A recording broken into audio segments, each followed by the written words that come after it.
दोस्तों, आईपीएल इतिहास की दो सबसे मजबूत टीम लखनऊ और गुजरात टाइटन इकाना स्टेडियम में आमने सामने हुई इस मुकाबले में सिक्का उछाला गया तो लखनऊ की टीम ने जीता और मेहमान टीम गुजरात को बल्लेबाजी करने के लिए आमंत्रित किया और खुद गेंदबाजी करने का फैसला किया। इस मुकाबले में गुजरात की तरफ से पारी की शुरुआत करने के लिए शुभमन गिल के साथ साई सुदर्शन की खतरनाक जोड़ी मैदान पर उतरी। वहीं लखनऊ की तरफ से पहले ओवर लेकर आए शार्दुल ठाकुर, इनका स्वागत पहली ही गेंद पर सुदर्शन ने खतरनाक चौका लगाकर किया। लखनऊ की तरफ से विकेट की तलाश में दूसरा ओवर लेकर आए आकाशदीप, लेकिन दूसरी गेंद पर सुदर्शन ने चौका जड़कर टीम के स्कोर को तेजी से आगे बढ़ाया।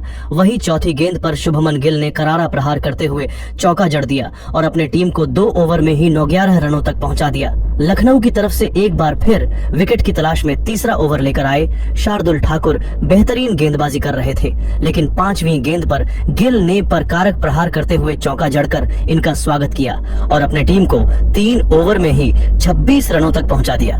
लखनऊ की टीम ने चौथे ओवर में बॉलिंग में सबसे बड़ा बदलाव किया और इस बार गेंदबाजी करने के लिए बुलाया दिग्वेश को। इस ओवर में बल्लेबाजों को रन बनाना काफी मुश्किल हो रहा था। बाउंड्री के लिए बल्लेबाज तरस रहे थे, लेकिन अंतिम गेंद पर साई सुदर्शन ने चौका जड़ दिया और अपने टीम को 4 ओवर में 35 रनों तक पहुंचा दिया। लखनऊ की तरफ से विकेट की तलाश में 5वें ओवर में गेंदबाजी करने आए एक बार फिर आकाशदीप, लेकिन इनका स्वागत शुभमन गिल ने अपने अंदाज में पहली ही गेंद पर खतरनाक चौका लगाकर किया। लेकिन उसके बाद आकाशदीप ने बेहतरीन गेंदबाजी की। इस ओवर में उन्होंने केवल 9 रन खर्च किए। 5 ओवर में गुजरात का स्कोर 54 रनों तक पहुंच गया। लखनऊ की टीम ने पावर प्ले के अंतिम ओवर में सबसे बड़ा बदलाव गेंदबाजी लाइनअप में किया और इस बार आवेश खान को बुलाया, लेकिन आवेश खान का स्वागत साई सुदर्शन ने पहले ही गेंद पर खतरनाक छक्का लगाकर किया और अपनी टीम को 50 रनों के पार पहुंचा दिया। साथ ही साथ इन दोनों खिलाड़ियों के बीच अर्धशतकीय साझेदारी भी पूरी हो गई। पावर प्ले के 6 ओवर में ही गुजरात टीम का स्कोर 54 रनों तक पहुंच गया। पावर प्ले के बाद लखनऊ की गेंदबाजी में एक बार फिर सबसे बड़ा बदलाव दिखाओ और इस बार ऋषभ पंत ने अपने फिरकी के जादूगर रवि बिश्नोई को बुलाया, लेकिन शुभमन गिल ने दूसरी ही गेंद पर नजाकत भरा शॉट लगाते हुए शानदार चौका जड़ दिया और फिर 5वीं गेंद पर सुदर्शन ने भी चौका जड़कर अपनी टीम के स्कोर को तेजी से आगे बढ़ाया। 7 ओवर में गुजरात का स्कोर 66 रनों तक पहुंच गया। 8वें ओवर में ऋषभ पंत ने बॉलिंग स्पेल में एक और बड़ा बदलाव किया और इस बार गेंदबाजी करने के लिए एडन मार्करम को बुलाया, लेकिन उनकी उम्मीदों पर पानी फेरते हुए शुभमन गिल ने पहले ही गेंद को चौके में तब्दील कर दिया और फिर चौथी गेंद पर खतरनाक छक्का जड़कर इस ओवर से 15 रन बटोर लिया और अपनी टीम को 8 ओवर में 81 रनों तक पहुंचा दिया। 9वें ओवर में ऋषभ पंत ने एक बार फिर दिग्वेश को बुलाया। वहीं इसी ओवर की 5वीं गेंद पर शुभमन गिल ने सिंगल लेकर अपना अर्धशतक 31 गेंद में ठोक दिया और गुजरात की टीम को 9 ओवर में 88 रनों तक पहुंचा दिया। 10वां ओवर लेकर आए एक बार फिर लखनऊ की तरफ से विकेट की तलाश में रवि बिश्नोई, इनका स्वागत दूसरी ही गेंद पर सुदर्शन ने करना प्रहार करते हुए शानदार चौका जड़कर किया। इस ओवर से इन दोनों खिलाड़ियों ने मिलकर 15 रन बटोर लिए और अपनी टीम को 10 ओवर में 103 रनों तक बिना किसी विकेट पर पहुंचा दिया। लखनऊ की तरफ से 11वां ओवर लेकर आए एक बार फिर दिग्वेश। वही ओवर की अंतिम गेंद पर सुदर्शन ने चौका जड़कर अपना अर्धशतक 32 गेंद में ठोक दिया और अपनी टीम को 11 ओवर में 109 रनों तक पहुंचा दिया। 12वां ओवर विकेट की तलाश में लेकर आए एक बार फिर आकाशदीप, लेकिन परिस्थिति में कोई बदलाव नहीं दिखा। शुभमन गिल ने दूसरी ही गेंद पर शानदार चौका जड़कर अपनी टीम के स्कोर को रॉकेट के रफ्तार की तरह आगे बढ़ाया। ओवर की अंतिम गेंद पर सुदर्शन ने चौका जड़कर अपनी टीम को 12 ओवर में ही 120 रनों तक पहुंचा दिया। विकेट की तलाश में ऋषभ पंत ने एक बार फिर 13वां ओवर फेंकने के लिए आवेश खान को बुलाया और इस बार आवेश खान ने ओवर की पहली ही गेंद पर शुभमन गिल को अपनी जाल में फंसा लिया और गिल बाउंड्री पर माकरम को कैच दे बैठे। गुजरात की टीम को 120 रनों के स्कोर पर पहला झटका लग गया। कप्तान शुभमन गिल अपनी टीम के लिए केवल 38 गेंद पर 60 रनों की बेमिसाल पारी खेलकर पवेलियन लौट गए। लंबे इंतजार के बाद लखनऊ की टीम को पहली सफलता मिली। अब मैदान पर साई सुदर्शन का साथ देने के लिए जोस बटलर आ चुके थे, लेकिन आवेश खान ने शानदार गेंदबाजी की। इस ओवर में केवल 2 रन खर्च किए। गुजरात का स्कोर 13 ओवर में 122 रन एक विकेट पर बन चुका था। लखनऊ की तरफ से 14वें ओवर में गेंदबाजी करने आए एक बार फिर रवि बिश्नोई और इस बार उन्होंने पहले ही गेंद पर अपनी जाल में सुदर्शन को फंसा लिया और अपनी टीम को दूसरी सफलता 122 रनों के स्कोर पर दिला दी। सुदर्शन अपनी टीम के लिए 37 गेंद पर 56 रनों की बेमिसाल पारी खेलकर पवेलियन लौट गए, लेकिन जोस बटलर अभी भी मैदान पर टिके हुए थे। उनके साथ देने के लिए अब वॉशिंगटन सुंदर आ चुके थे। इन दोनों नए बल्लेबाजों के कंधों पर टीम की पूरी जिम्मेदारी आ चुकी थी, लेकिन रवि बिश्नोई ने अपनी फिरकी के आगे वॉशिंगटन सुंदर को मैदान पर टिकने नहीं दिया और इसी ओवर की अंतिम गेंद पर पवेलियन का रास्ता दिखाकर अपनी टीम को तीसरी सफलता 127 रनों पर दिला दी। वॉशिंगटन सुंदर टीम के लिए केवल 2 रन बनाकर पवेलियन लौट गए और लखनऊ की टीम मैच में धीरे धीरे वापसी करती हुई नजर आने लगी। 14 ओवर में गुजरात का स्कोर 127 रन 3 विकेट पर बन पाया। जॉस बटलर अभी भी मैदान पर टिके हुए थे। उनके साथ देने के लिए अब रदरफोर्ड आ चुके थे। 15 ओवर लेकर आए आवेश खान, इनका स्वागत बटलर ने तीसरी गेंद पर चौका लगाकर किया और इस ओवर से 8 रन बटोरकर अपनी टीम को 15 ओवर में 135 रनों तक पहुंचा दिया। लखनऊ की तरफ से 16वां ओवर लेकर आए रवि बिश्नोई।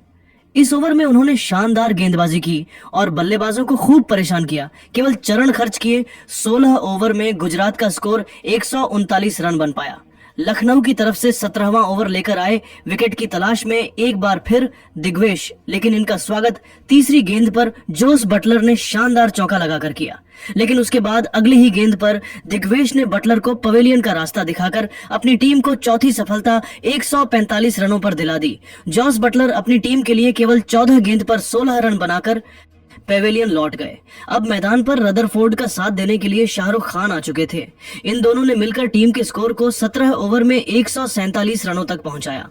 18वां ओवर लेकर आए शार्दुल ठाकुर। इस ओवर से दोनों बल्लेबाजों ने मिलकर 10 रन बटोर लिया और अपनी टीम को 157 रनों तक पहुंचा दिया। 19वां ओवर लेकर आए आवेश खान। पहले ही गेंद पर रदरफोर्ड ने चौका लगाकर उनका स्वागत किया। दूसरी गेंद को भी चौके में तब्दील कर दिया, लेकिन उसके बाद आवेश ने बेहतरीन गेंदबाजी की। गुजरात का स्कोर 9-11 ओवर में 159 रनों तक बन पाया। लखनऊ की तरफ से अंतिम ओवर लेकर आए शार्दुल ठाकुर। इनका स्वागत पहले ही गेंद पर शाहरुख खान ने शानदार छक्का लगाकर किया, लेकिन तीसरी गेंद पर शार्दुल ने रदरफोर्ड को पवेलियन का रास्ता दिखाकर अपनी टीम को 5वीं सफलता 176 रनों पर दिला दी। रदरफोर्ड टीम के लिए 19 गेंद पर 22 रन बनाकर पवेलियन लौट गए। अब मैदान पर राहुल तेवतिया आ चुके थे, लेकिन बिना खाता खोले अगली ही गेंद पर शार्दुल ठाकुर के शिकार हो गए। गुजरात का छठा विकेट गिर गया। अब राशिद खान आ चुके थे और चालान बटोरकर राशिद खान ने अपनी टीम को 20 ओवर में 180 रनों तक पहुंचा दिया और लखनऊ के सामने विशाल स्कोर खड़ा किया।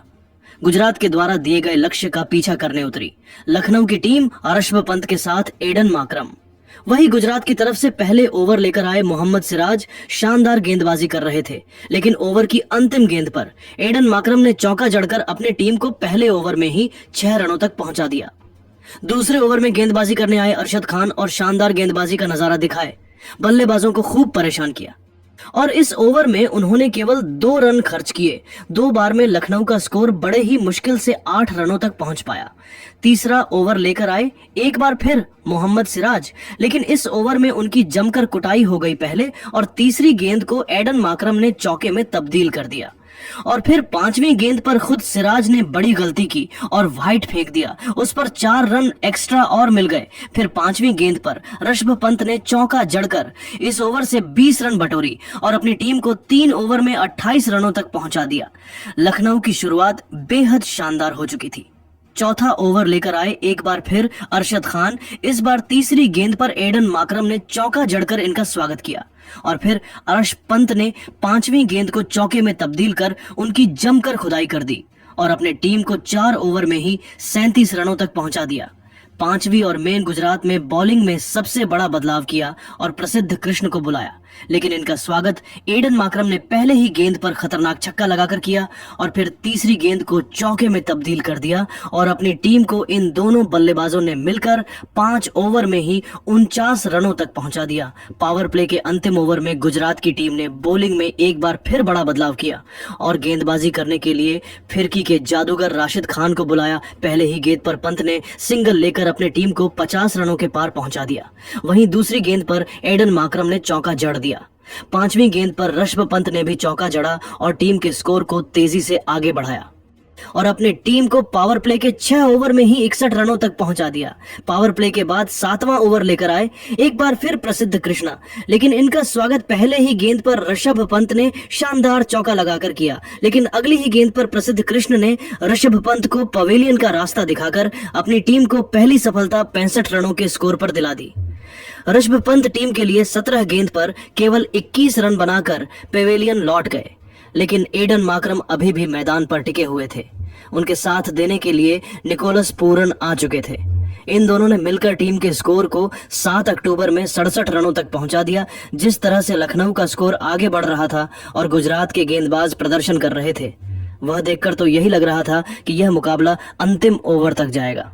लेकिन अब आपको क्या लगता है, इस बार आईपीएल की ट्रॉफी कौन जीतेगा?